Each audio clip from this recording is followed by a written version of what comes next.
HGC said, mindset-wise, how do you deal with not worrying about time?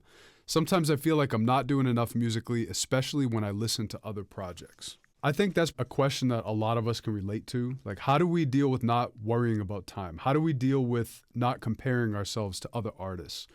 What happens when we hear all these projects dropping and we feel like we don't measure up? Whenever you're in a state of mind of comparison, you're always looking outside of you. There's someone else doing more than you.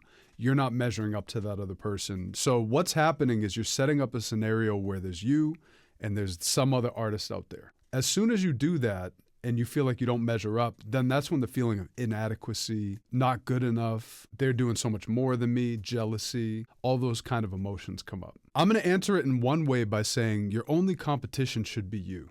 Your only competition should be who you are today. How can you be a better version of you right now? How can you improve where you are right now so you can get to that level where you feel like you're being your best self? On the other hand, when you have an artist out there that's putting out all this great content, doing all this stuff, working on records, and you feel like you don't quite measure up, that jealousy, that feeling that you feel, you can use that to put yourself down. You can use that to explain why you're not good enough. Or you could use that jealousy to get better. You can use that jealousy, that competition, that angst, to channel it into your music, channel it into your production, channel it into your business activities.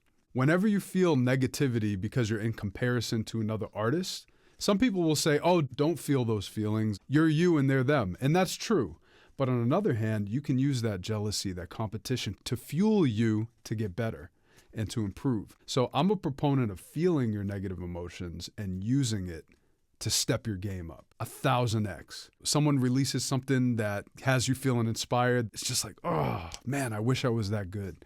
Use that energy to get good. Use that energy to get better. DECAP.